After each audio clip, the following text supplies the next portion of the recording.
Vamos a ver ahora qué dice o qué dijo este fin de semana Marjorie Taylor Greene, una congresista de Georgia, la más maga de los magas, la que Steve Bannon diría que es la que más cerca está de la base maga y que ha estado en distanciamiento conflictivo con Trump. Porque repito, como dije en el segmento anterior, mientras más integrantes de ese bloque ideológico tengan el atrevimiento de cuestionar a Trump, de criticar a Trump, pues esa rajadura dentro de MAGA más continúa ampliándose. Marjorie Taylor Greene ya había renunciado al Congreso, ya había culpado a Donald Trump por lo que estaba haciendo, pero ahora da una entrevista en 60 minutos este fin de semana y vamos a ver dos fragmentos de algo que ella dijo. Vamos a comenzar por aquí. After President Trump called me a traitor, I got a pipe bomb threat on my house, and then I got several direct death threats on my son. On your son? On my son. You say the president put your life in danger. You blame him. You say he fueled a hotbed of threats against me, and that you blame him for the threats against your son. The subject line for the direct death threats on my son was his words, Marjorie Taylor Greene. Those So are death you threats directly blame- fueled by President Trump. I told him, I told J.D. Vance, I told them all, sent those directly to them. And Yeah. response? J.D. Vance replied back to me, we'll look into it. I got response back from President Trump that I will keep private, but it wasn't very nice. Give us a hint of what the president said. It was extremely unkind. Extremadamente cruel. O sea, Marjorie Taylor Greene revela que tuvo amenazas de muerte hacia ella y hacia su hijo. Y ella responsabiliza a Donald Trump por estas amenazas de muerte por haberla caracterizado como una traidora. O sea, que Donald Trump sabía que este era el resultado que iba a haber y provocó precisamente para intimidarla, castigarla, disciplinarla para que nadie más se le ocurriera ir en contra de Donald Trump, criticar a Donald Trump o no obedecer a lo que diga Donald Trump. Cuando ella empieza a recibir amenazas incluso hacia su hijo, señores, qué horror, y le están vinculando directamente quienes profieren estas amenazas a las palabras de Donald Trump. Y ella le escribe a Donald Trump y a J.D. Vance, que eran sus socios, porque recuerden que Marjorie Taylor Greene negó el resultado de las elecciones en 2020, era la más maga de la recontramaga, de los hipermagas, de lo más maga que podía haber. Ella era lo maga.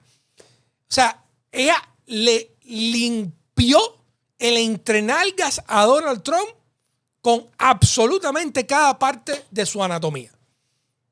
Ella le gritó, recuerdan cuando entró mal vestida al discurso de la unión de Joe Biden y le gritó mentirosa, todo este espectáculo súper obsceno, súper chanchullero, súper chancletero de Marjorie Taylor Greene.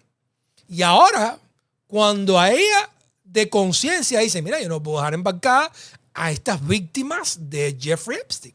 Cuando su conciencia la hace tomar un posicionamiento, ahora viene Donald Trump y provoca que le hagan amenazas de muerte. Y sabiendo que ese es el resultado que va a acontecer.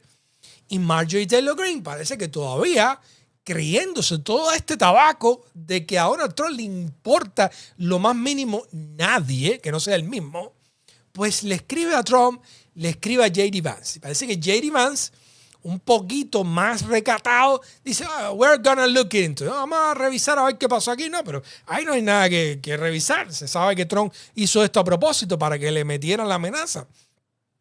Y después cuando Donald Trump le responde, ella dice, no voy a publicar la respuesta de él, pero porque fue muy cruel. Ve a saber lo que le dijo Donald Trump, que a lo mejor ella lo está guardando para un libro, para sacarle dinerito. No vamos tampoco a pensar que ella lo está haciendo aquí por Trump, ¿no? Dice, voy a guardarlo. Esto que fue la respuesta de Trump, creo la anticipación y después lo vendo en un librito y, ¿me entiendes? A unos milloncitos, porque ahora fuera del Congreso tengo que vivir de algo, ¿no? Ya no puedo decir que se robaron las elecciones, ya no puedo defender QAnon, ya no puedo hacer toda esta locura que hacía porque me fui del Congreso. Pero bueno, vamos a vender toda esta historia ahora con los cuentos y los chismes y así salvamos la cosa. Muchísimas gracias, Eva Flores, por esa contribución. Muchísimas gracias. Pero así está Marjorie Taylor Greene, yendo a los medios a denunciar las agresiones, las amenazas, la conducta cruel de Donald Trump. Pobrecita Marjorie Taylor Greene. Ay, Dios mío. Pobrecita criatura. ¿Qué pensaba Marjorie Taylor Greene? Alimentar un monstruo basado en la ficción, en los delirios, en el racismo, en la negación de la realidad, en la estigmatización del otro. Que ella iba a alimentar, a fortalecer y a hacer y a habilitar ese monstruo y que ese monstruo no iba a regresar y le iba a morder en la cabeza. Porque eso fue lo que sucedió. Claro, según AOC, Marjorie Taylor Greene tenía estas aspiraciones al Senado. Donald Trump le dice, no, tú eres muy radical para eso. Le enseña una encuesta donde ella no está floreciendo y entonces ella se molesta y convierte esto en una venganza contra Trump. Puede haber de eso. Quizás es un elemento, pero al final lo otro que está pasando es que quiso volar más alto de lo que le correspondía. Quiso tener iniciativa. Quiso tener posiciones que aparentemente eran de conciencia. Yo dudo que ella tenga conciencia de nada, porque con todos los horrores que hizo, de pronto tuvo una iluminación. Pero bueno, fue ahí, defendió el tema de las víctimas de Epstein, que había que liberar los archivos de Epstein. Yo pienso que también una lógica política, ¿no? Desde su propia base. Y eventualmente se encontró con la verdad del trumpismo. En el trumpismo nadie importa, solamente Donald Trump, como en casi todas las dictaduras. Usted es aupado, halagado, permitido, mientras usted vaya a lamerle la suela de la bota al dictador. En este caso a Donald Trump, que trata al Partido Republicano como si fuera su dictadura personal. Pero en el momento que a usted se le ocurre decirle, no, señor presidente, aquí no estoy de acuerdo con usted, señor presidente, entonces le toca traidora, descarada, ahuevianda, cualquier cosa. Y empiezan las amenazas.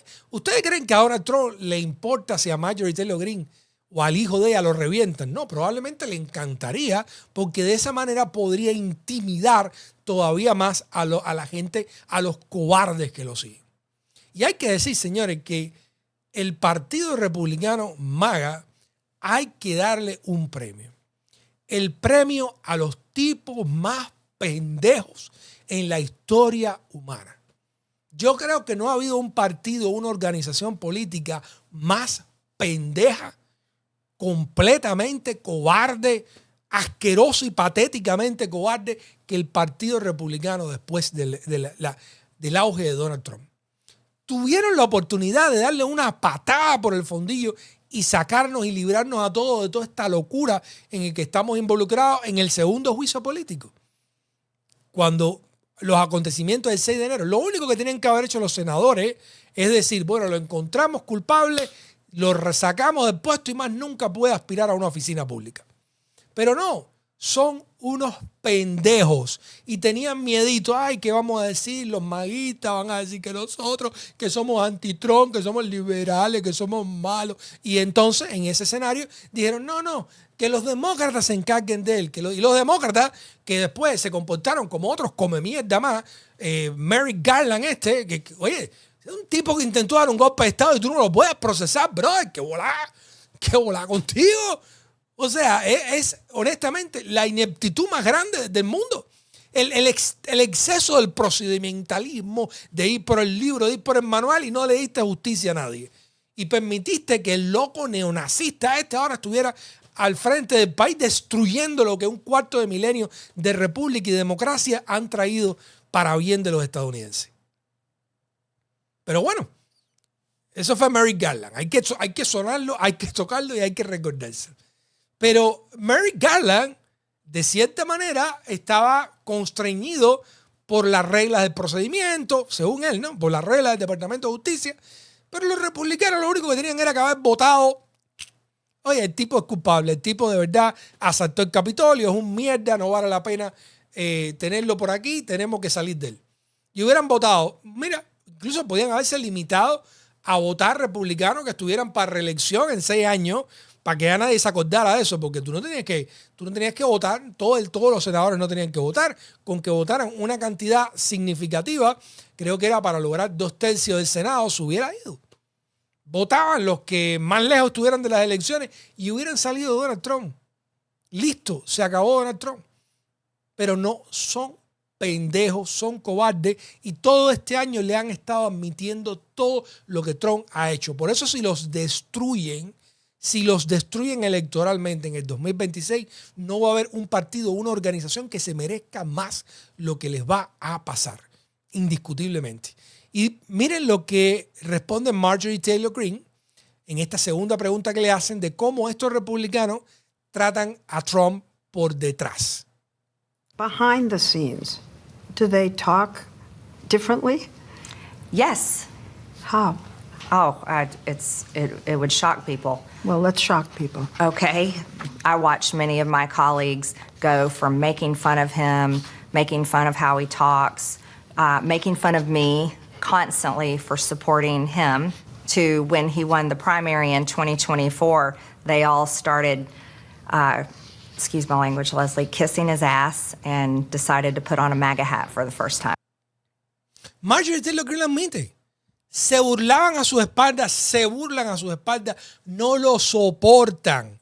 Pero son tan penco, tan pendejo, tan cobarde, tan ladino, no tienen ni un mínimo de vergüenza, de conciencia, y van ahí, repiten lo que le dice el nuevo Führer. Sí, Trump, señor Trump. Y eso es todo, la mayoría de ellos. Marjorie Taylor Greene, bueno, de hecho fue una de las que lo más lo apoyó, ¿no? En aquel momento, y ahora rompe con él por todas estas cuestiones, quizás ambiciones políticas o por lo que sea. Pero ella está admitiendo que el resto de los republicanos lo desprecia detrás de él. Se ríen de él, se burlan de él. Y cuando está diciendo, bueno, cuando Trump cogió la nominación de nuevo, fueron allá, se pintaron los labios y le besaron el anillo ahí mismo, donde es bien tibiecito, a Donald Trump. Pero ella lo está reconociendo. Que todo este partido republicano que se hacen los trumpistas, que tienen a salir a justificar todas estas barbaridades que dice Donald Trump, todo es una apariencia, es un performance, es una cobardía, es un acto de traición a su propia gente, a su propio país, a sus propias posiciones. No tienen convicciones. Y honestamente eso está... Y todavía yo veo, ay, señores, todavía yo veo gente que sale a defender eso, sobre todo de nuestros compatriotas. Ustedes vieron que en la directa pasada les hablé de una estatua tipo parecida a la de Kim Jong-un, así con el brazo arriba, que le están programando hacer a Donald Trump en medio de un parque aquí en Hialeah. Increíble, señores. La verdad que dentro de toda la gente, yo creo que nuestra propia comunidad latino, en especial en este caso los cubanos, que son los que llevan Hialeah, señores, va a haber que darle un premio. Esos están peor que los que fueron a buscar el dinero de Ignacio Jiménez en La Habana. Esto es una locura, honestamente.